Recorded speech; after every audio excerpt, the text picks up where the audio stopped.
Merhaba sevgili dostlarım. Ben Baran Akyüz, namı değer Rotasız Baran. Beni yeni takip edenler için kendimi açıklamak istedim. Şu anda Seferihisar Azmak koyundayım. Yaklaşık 5 gündür buradayım ama bu bölümde biraz daha gerilere gideceğiz. Biliyorsunuz yaklaşık 2 ay önce Datça bölgelerindeki koylarda kaldım. Bağlarözü diye bir koyunda 2 tane çılgın karavancıyla tanıştım. İkisi de kadın ve yalnız geziyorlar. 60 yaşlarında. Burada gerçekten karavan hayatında istedikten sonra yaşın hiçbir önemini yokunu da anlamış olduk. Bu arkadaşlarımızı gelin izleyin. Çok keyifli, çılgın 2 tane arkadaşımızı ve karavan hayatlarını tanıyalım. Bu arada GoPro Hero 8 aldım. Mikrofon da aldım. Mikrofon, kamera, fotoğraf makineleri kameralarına uygun. GoPro Hero 8 için de adaptör ve kablo almam gerekiyor ama maalesef şu anda Türkiye'de olmadığı için bekliyorum. Ses konusunda da duyarlı olmaya çalışıyorum. Elimden geldikçe iyileştirmeye yol alacağım. Adım adım ilerleyeceğim. Bildiğiniz gibi tüm videoları kendim çekip kendim editliyorum ve bunları telefonda yapıyorum. Fırsat buldukça hani YouTube için böyle videolar yapmaya çalışıyorum. Bunu da sizlerle paylaşmak istedim. Haftaya size buraya Azmak Koyun'a gelene kadar en son Seferihisar'daydık, Sığacık'taydık. Araçla ilgili problem yaşadık. Onu da hallettik. Bu süreçlerle ilgili videolarda bundan sonraki videoda paylaşacağım ve burayla ilgili de size bilgi vereceğim. Karavan hayatı yaşayan ve doğa hayatı çadır kuran arkadaşlarla da ilgili, burayla da ilgili detaylı bilgi bundan sonraki videolarda da paylaşıyor olacağım. Görüşmek üzere.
Bu iki gördüğünüz arkadaşımız karavan hayatı yaşıyorlar ama tam zamanlı bir karavan hayatı yaşıyorlar. İkisinin de birer tane karavanı var ve yalnız seyahat ediyorlar arkadaşlar. Bakın yalnız, tek başına ve gördüğünüz iki arkadaşımız karavanlarıyla uzun bir süredir yalnız seyahat ediyorlar ve korkmuyorlar, cesurlar. Bence takdir edilmesi gereken bir durum. Ben gerçekten çok hayran kaldım. Ülkemizde böyle kadınlara gerçekten çok ihtiyacımız var ve inanıyorum ki sizleri izleyen sayın seyircilerimiz de bunlardan ilham alıp ve tek başımıza biz de gezebiliriz ilhamı verecektir. Şimdi sizleri tanımak istiyoruz. Ben ve izleyenler de gerçekten sizlerin hayat hikayenizi, neden karavan olayına ne şekilde geçiş yaptınız ve kendiniz nasıl hissediyorsunuz, yollardaki o hissettiğiniz duygular nedir? Bunu gerçekten merak ediyoruz. Önce senden başlayalım. Evet. İsim neydi? Benim ismim Nursel. Doğa hayatını çok sevdiğim için sıra dışı kadınlar vardır veyahut da sıra dışı insanlar vardır. Ben de kendimi o sıra dışı insanlardan olarak görüyorum. Çünkü doğayı çok seviyorum, hayvanları çok seviyorum. Yaratanı seviyorum yaratandan ötürü. Ama yani önce çadır hayatını çok sevdim. Fakat hep hayalim bir karavandı. 3 senedir karavana sahip oldum. Ama şimdi kendimi çok daha özgür hissediyorum. Yani kafa nereye ben oraya gidiyorum. Peki yalnız Yalnız, yaşıyorsun. Bir de yalnız. pardon, yalnız derken bir tane de çocuğu Ha, var, köpeği var. Esasında bir kedim, bir de köpeğim var. Kedimin adı Mercimek, köpeğim adı Zeytin ve onlarla 3 kişilik bir aile oluyor. 3 tane bayan olarak çıkıyoruz yola biz. Çok güzel. Yani bir hayvanla, hani mesela Evet. köpekle ya da kediyle kurduğunuz bağ, sonuçta birlikte yol yapıyorsunuz. Ve Evet. onlarla kurduğunuz iletişim, bağ, bütünlük o kadar samimi ki anlatamam. Ben kendi çocuğumdan biliyorum yani bunu Evet. ondan. Ve bizim tanışmamız da nasıl oldu? Az ileride, 500 metre ileride, karavanları orada. Burada her sabah kendisi köpeğini yürüyüşe çıkarıyor. Çıkarırken buradan köpek tabii ki geliyor buraya. Gelince bizim rotayı biliyorsunuz. Köpeklerden pek hoşlanmıyor. Birkaç kez tokatlayıp gönderdi. Ben de o zaman uyuyordum. Öyle kalktık. Tanışmamız o şekilde vesile oldu. Öyle. Peki kaç senedir hayattasınız? Ben 3 senedir karavan hayatındayım. 3 senedir 3 karavan senedir hayatındasınız. karavan hayatındayım. Bundan sonra var mı böyle yapmak istediğiniz bir şey? Tabii ki şimdi yani karavanı kullandıkça daha fazla tabii yaştan dolayı da daha konforlu hale getirmek istiyorsunuz. Eksiklerimizi görüyoruz. Tabii lüks olarak söylemiyorum ben. Lüks bir karavan olarak hayalimde yok. Sadece daha ihtiyaçlarımı görecek, daha uzun süreli ihtiyaçlarımı karşılayacak karavan istiyorum. Bu eksikliklerimi görüyorum. İleride inşallah onları yerine getireceğim. Ve 2 tane kızımla, kedim ve köpeğimle birlikte Mercimek ve Zeytin'le herhalde bir doğuyu gezmek istiyorum. Mardin'e kadar gitmek istiyorum. İnşallah en kısa zamanda da onu Daha gerçekleştireceğim. önce o taraflara gittiniz mi, doğu tarafına? Doğu tarafına biz 2 tane bayan tekrardan, başka Evet. bir 2 bayan arkadaş Antep'e uçakla gittik. Antep'ten araba kiralayarak Hatay, ondan sonra Urfa, Halfeti'yi gezdik araba kiralayarak.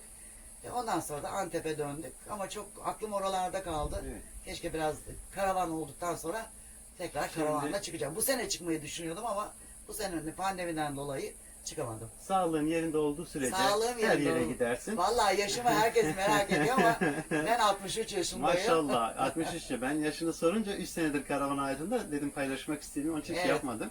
Şimdi doğuya gitmemiş insanlar, batıda hani bu bölgelerde yaşayıp da doğuya gitmemiş insanlar genelde ön yargı içerisinde yaklaşıyorlar. Arkadaşlar içiniz rahat olsun, oralar çok iyi ve oraların insanları o kadar misafirperver ki, o kadar sevgi dolular ki yabancılara karşı.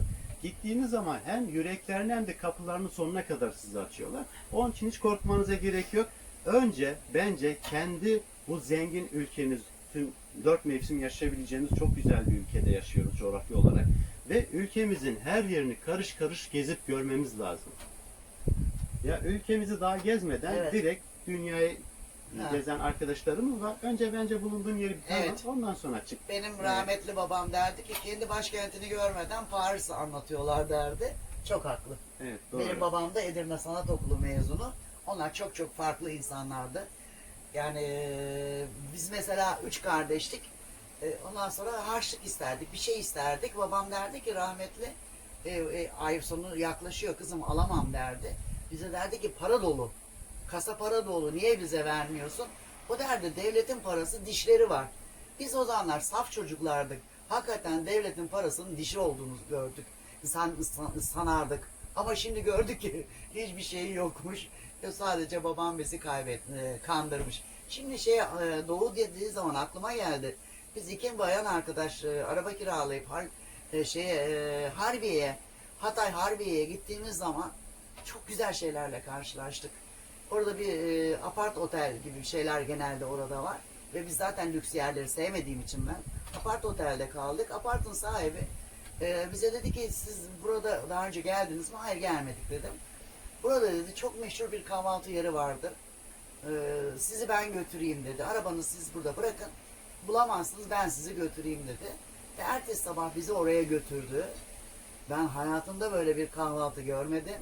Kahvaltı sonunda da sağ olsun garsonlar aramış. 2 bayanın kahvaltısı bittiyse bana haber ver diye tembih etmiş. Bizim kahvaltımızdan bittikten sonra biz bir baktık ki gelmiş bizi aldı. Ve o gece biz oraları ipek, tabii ki çok fazla ipek var orada. Herkes bahçelerde çay kahve içiyor. Çekirdek çıtlıyorlar. Herkes gelin biz de kahve için. Gelin biz de çay için. Bakın neler yapıyoruz biz bayanlar. İpek dokuma tezgahlarında. Hakikaten aklım oralarda kaldı. Hele yani Harbiye çok farklı bir yer. Sen bir Teşekkür de ederim. daha da uzaklara git. Evet, Diyarbakır'ı, gideceğim. Van'ı, Ağrısı, Hakkari'si, Siirt'i, ne bileyim o bölgelere gidebildiğiniz kadar gidin Evet. arkadaşlar. İnanılmaz çok güzel insanları var arkadaşlar. Her şey uzaktan görüldüğü gibi değil. Gidin buram buram yaşayın yani. Çok teşekkür ediyorum. Ben Vallahi de seni teşekkür ederim. tanıdığıma çok memnun oldum Ben ve de de. çok takdir ediyorum sizi. Evet. Yani özgürce dolaşabilmek çok güzel bir şey. Korkuyla bu hayatı yaşamamak Aynen. lazım. Bilinçaltımızda korkuyu değil de güzelliğe yer verelim arkadaşlar. Buradan ne beslersen onu alırsın. Sevgi beslersen sevgiyle karşılaşırsın. Korku beslersen korkuyla yaşarsın. Onun için arkadaşlar yüreğiniz, kalbiniz, buranız güzelliklerle böyle güzel düşünün, güzel şeyler karşılıyor. Bizim toplumumuzda kadınlar biraz daha geride Aynen. kaldığı için hep erkek egemenliği Evet, falan var. evet. Ondan ben bizim kadınlara Aynen. sadece hani bakın Evet. kadın da bunu yapabiliyor Korkmayın. gibiden mesaj vermek istiyorum. Yoksa benim için cinsiyet Aynen. kesinlikle ayrım yok. Aynen. Erkek kadın benim için aynıdır, insandır. Evet. İnsan yani. Kadın- Saçların çok güzel. Senin de elbisen ne kadar renkli ya. Benim Tam de- böyle benim var ya Bak, benim de sevdiğim saçlarım elbise tarzı beyazından. böyle yani. Ama beyazlık ne güzel yakışmış sana yani. Evet. Yaşanmışlık, Boyamıyorum. yaşanmışlığın hissi var böyle. Bilgi Aynen. var burada. Bilgi, deneyim var yani. Aynen. Bunlar güzel Boyamıyorum. şeyler. Tabii. Evet, sizi tanıyalım efendim. Birimiz modern, birimiz köylü. Ama birlikte anlaşabiliyorsunuz. Aynen. Bulmuşsunuz. Peş peşe yolculuk Aynen. edebiliyorsunuz. Evet. İkimiz de Bunlar da- Başak Burcu. İyi, Başak Burcu. Başak Burçları biraz titiz olur. Her şey yerli yerinde olması lazım. Biz Çok biraz hassaslar. bıraktık artık o işleri. Evet. Evet, yaştan dolayı artık bizim şeyin İsim neydi? Solmaz. Solmaz. Emekli öğretmeni. Emekli öğretmen. Ne öğretmeni? Hazır giyim konfeksiyon. Biraz ses biraz daha yüksek olursa. Meslek lisesi hazır giyim konfeksiyon emeklisiyim. Öğretmen emeklisiyim. 2 oğlum var. 25 yıldır yalnız yaşıyorum. 25 yıldır. Bütün işlerimi bitirdikten sonra işte yaşamdaki emeklilik dahil hayalim hep bir karavan almaktı. En sonunda tabii bu da mali güce bağlı. Mali gücümü de yerine getirdikten sonra 2 yıl önce ben de şu andaki karavanımı aldım. İlk önce etrafımı biraz dolaştım. Şu anda Datça'da yaşıyorum ben. Evet. Ve geçen yıl yine evimden çıktım. Side'ye kadar gittim. Girebildiğim en ücra koylara girdim. O kadar- Yalnız. Bir arkadaşımla, Ha, tamam. bir bayan arkadaşımla devam ettim. Dönüşte de o arkadaşım Mersin'deydi, gitti. Yerine Datça'dan bir arkadaş Antalya garajına geldi. çünkü Onu oradan hevesinler. aldım. Çünkü bu daha yeni diyorum ya. Bu sene kimseyi davet etmedim. Artık yani yandım, piştim, oldum gibi. Öğrendin Yani artık eksikleri öğrendim. artısıyla. Evet. Şimdi arkadaşımla tanıştım. Yani benim gibi yalnız olan veya kargocu da olabilir. Bir karavan arkadaşıyla gitmeyi ya da onlar yoksa gittiğim yerde karavancılarla da dostluk yapmayı. Zaten hiç kimsenin olmadığı tek başıma bir koya gitmeyi istemem. Çünkü belki hayvanlardan zarar gelebilir bana. Gerçi insanlardan daha çok gelir de hayvanlardan az gelir. Ya öyle de gitmek istemem çünkü malum bazı şeyler erkeğin başına da geliyor. Sadece kadının değil. Ama en ücra koyda bile bir çadırcıyla karşılaşıyorsun. Evet, O yani- yetiyor. Evet, gittiğin yerlerde en azından bir kişi de Bir olsa kişi bile olsa yeter yeter yani benim anladım. için. Zamanla, şimdi daha yenisin ya, zamanla yaşadıkça artık ona da bile ihtiyaç hissetmeyeceksin. Evet. O varsa o şeyler Olabilir. içinde atacaksın, o korkular Aynen. varsa bile atacaksın. Ben şahsen kendim genelde ıssız yerler tercih ediyorum. Yo, Sadece ben de öyle işte. evet, Çok kalabalık daha yerlere sakin, daha gitmiyorum. huzurlu oluyor falan. Güzel, yani bundan sonra yapmak istediğin bir şey var mı? Gitmek istediğin yerler? Doğuya gideceğiz onunla. Karadeniz turu yapacağım. Avrupa istiyorum. Yani istiyorum. Gezmek istiyorsun. Ya Yok, Mardin'e sağ kadar gidelim. ellerim direksiyonu titretinceye kadar böyle Tutana kadar tutana kadar gezeceğim. gezeceksin. Ya burada yaş yok. Yaş Ya- yok. Benim yaşım sınırsız. Peki bir de izleyenlerin en çok merak ettiği şey ekonomik geliriniz nasıl? Genelde merak ettiği şeyler olur. Sizin ekonomik geliriniz kendisinin bir dairesi var. Ha, o da- Dairesini kira veriyor, daire geliriyle geziyor. Bir de Bir de emekli emekli maaşı. bir de emekli maaşı var. Daha ne olsun? Yani ekonomik geliriniz. Valla benim emekliliğim de yok. Benim kira gelirim var. Yani idareni bildikten sonra Ne kadar kira Her geliriniz var? şekilde. Paylaşmak ister misiniz? Yani 3.000'e yakın 3 kira. bin lira. Yetiyor mu? Evet, yetiyor. Yetiyor. Güzel. Yetiyor. Yani bakın arkadaşlar burada mesela yılların bir birikimi var, emeği var. Yani şimdi yaş 60, bu yaşa kadar zaten gece gündüz demeden emekli olabilmek için bayağı bir çaba göstermiş. Öğretmen hanımefendi de öyle. Yani bir anda her şey olmuyor. Oturduğunuz yerde her şey Beklemek olmuyor lazım. arkadaşlar. Yani bir şey istiyorsanız, bir şey kendi iç benliğinle bütünleştiysen eğer, neler yapabileceğinden eminsen bir hedef belirle, bir hayalin olsun ama onun için pes etme. Arkasında Evet. dur. Çaba göstereceksin. Yol gittikçe, ilerledikçe yaklaştığını görüyorsun yani. Hani zaten bu saatten sonra siz köküne kadar bunu hak ediyorsunuz. Özgürce yaşamayı, Aynen. daha rahat, huzurlu yaşamı Evet. zaten hak etmişsiniz. Ha, gönül isterdi ki bunu çok yıllar önce keşfedebilmeniz keşke. ama Keşke. başta doğru yola Yani girmek evet, lazım. keşke Çünkü- dememek için ne kadar erken bunu başarabiliyorsanız o kadar erken başlayın. O kadar Ha, çok ben, yaşamış olacak. emekliliğim yok derken ben çalışmada değilim. Çok çalıştım. Fakat hayat ama şimdi kira Tabii gelirlerim örnek var. Onlarla geçiniyorum. Bana yetiyor. Kimin ne zaman öleceği belli mi? Belli değil. Onun için İncecik bir serçe bile o incecik bacaklarda kaza bela görmesi 60 yıl yaşıyor. Ben de 100 yıl yaşayacağım. daha da önce sağlık, Tabii ki, sağlık sağlık. yerinde olsun. 100 Sağlık. senede, 120 senede yaşamandan Aynen. gönlümüz yana. Aynen. Her şey yarın, Önce sağlık, ölümü düşünmeyeceksin. Korku Evet. olmasın. Nasıl ruhunuzu olsa. yaşlandırmayın. Evet, ruhunuz Ruhunuzu genç. yaşlandırmayın. Bir de maddi olarak öncelikler önemli. Birinci sırayı ben şu anda artık lüks giyinmek, lüks ayakkabılar, işte lüks yerlere gitmek. Ben bunların hepsini öteledim, sildim. Attıkça rahatlıyorsun. Birinci hedefim mesela o kadar çok baktım kıyafetim var ki dolabımda bir giyim öğretmeni olarak. Dedim ki bunlar bitmeden ben bir şey almayacağım. Ve bütün önceliğim benim karavan oldu. Daha önce hep giyimdi değil mi? Şunu Tabii alayım, bunu alayım. yani bayan alışveriş olarak tuttum falan. ay şunu giyelim altına şu çanta deri çantayı alın. Ya arkadaşlar bunlar var ya boş şeyler. Lütfen bir an Hiçbirimiz önce manken değiliz. kendinizi bunlardan kurtarın. Kurtarın. Gerçekten Yani inanılmaz aynen. aşırı Bir basmayla üstümüzdekiler en da- az 10 yıllık. En az 10 yıllık. 20 yıllık giysilerimi giyiyorum. Kilo almamaya çalışıyorum. Onları giyiyorum. Bitti. Valla çok güzel. En güzeli. Yani. Yani ne kadar çok eşyanız, ne kadar Evet. çok sorumluluğunuz büyürse o kadar da hayatınızı hapsetmiş oluyorsunuz. Aynen, hayatınızı kısıtlıyorsunuz. Atın. Yani ben öyle yapıyorum arkadaşlar ve bunu gitgide Aynen. daha da çok atmaya çalışıyorum falan. Aynen. Peki. İkinci el pazarlarında gittim, Evet. çoğunu sattım. Hayvan derneklerinde de mama olarak bağışladım. Şimdi ben de rahatım. Ruhen de rahatım. Hiç olmazsa bir şeye yaradılar. Ne kadar güzel Hiçbirimiz insanlar manken ya. değiliz. Bak ya, kıyafetlerini satıyor, Hiçbirimiz diğer manken canlılara değiliz. besin Yok. gıdası sağlıyor. Yani valla 100 harikasın tane canım ayakkabı. ya. Hayat 150 tane giyinmekten ayakkabı. ibaret de değil. Değil değil. Evet. Onlar çok yaşantı sayılmıyor. Asıl bu bizim yaşadıklarımız güzel. Çok güzel. Denizin en güzel zamanında Evet. girmek.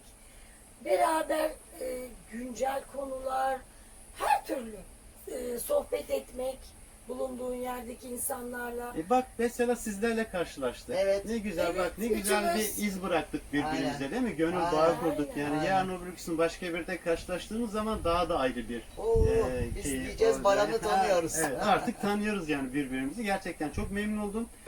Peki sizleri takip etmek isteyenler için hani sonuçta sizleri de böyle Evet. takip etmek isteyecekler. Sosyal hesaplarınız ne? Mesela nereden takip edebilirler sizi? Ben Facebook kullanıyorum. Facebook'taki isim ne? TC Nursel. TC Nursel. Sizin Nur Tiresel. Nur Benim- Tresel lütfen Evet. bakın. Evet. Benim solmaz yüksel. Solmaz Yüksel. Yine Instagram'da Facebook da hesap. varım. Solmaz Yüksel Çok bir arkadaşlar. şey paylaşmıyorum. Çok üzgünüm. Ben biraz gizil kalmayı seven bir insanım. Ama bu arada bayağı bir artık gizlilik biraz gitti gibi Ama geliyor. bütün gizliliğim gitti. Olsun. En azından bu hayatı merak eden, yaşamak isteyen arkadaşlarımıza da bir vesile olmuş olacağız. Ara Yani, sıra tabii, Teşvik çok etmiş olacağız Aynen. yani. özel şeyleri koymaya çalışacağım. Tamam. Ara sıra. Peki izleyenler için var mı mesajınız genel olarak? Valla Baran da dediği gibi fazlalıklarınızı atın. Biz evde hemen hemen neredeyse bu ihtiyacımızın haricinde hiçbir şey bırakmadım. Senelerdir atmaya başladım. Yaşamaya bakın ya. Nasıl istiyorsanız öyle yaşayın. Ama tabii ki doğada yaşayın.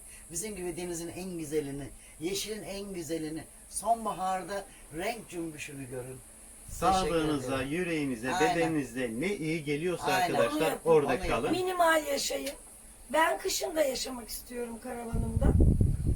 Yaşarsın. Sen yaşarsın. Ben Sen de yaşayacağım yaşarsın. kışın çünkü karavanımı da kışlık yaptırdım. Zaten Evet. karavanlarını Artık Webos'tan her şeyim var. var. Yani bir evde olması gereken her şey Evet. tuvalet, duş, ocak, mutfağıdır, banyosudur, yani yatağıdır. Hepsi var. Isıtma sistemi ikisinin araçlarında da var. Tam zamanlı Evet. yaşanabilir Aynen. araçları falan var. Kendim için yaşamak istiyorum en güzeli. En güzeli. Önce Başkalarının kendi. için hayatımı kahretmek istemiyorum Tabii artık. ki önce kendini sevmelisin, Evet. kendinle Evet, barışık olmalısın. evet, aynen. Kendin Evet. önce her şey öncelik olacak. Kendini Aynen. seveceksin ki başka şeyleri sevgin daha samimi olsun değil mi yani? Önce insan Biz kendiyle bunu başlar. başarmış kadınlarız. Evet, Nursel çok güzel. ikimiz. Bunu görebiliyorum ben. Gerçekten sohbetimizde başka kadınları çok şaşırıyoruz. Yazık. Kendini sevmiyor diyoruz ona. Aynen. Kendini sevmeyen insan. Sevmeyen insan Umarım diyoruz. onlar da sevgiye bir an önce İnşallah onlar da bulurlar. en kısa zamanda bulurlar. Ama lütfen siz vakit kaybetmeyin.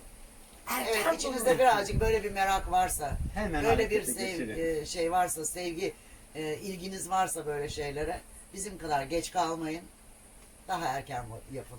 Evet, sağlıcakla kalın. Her şey gönlünüzce olsun arkadaşlar. Evet. Bir sonraki bölümde görüşmek üzere. Bakalım bizi ne sürprizler bekliyor arkadaşlar. Teşekkürler. Tekrar Ben Çok teşekkür teşekkür ediyorum. ederiz. Görüşürüz. Kendinize iyi bakın. İyi yolculuklar. Sizin de yolunuz açık olsun. Ayağınıza taş değmesin. Çok sağ olun. tekerinize. Çok teşekkür ediyorum. Görüşürüz. İnşallah bir yerlerde yine kesişir yollarımız. Denk geliriz. Gezegeniniz çok küçük.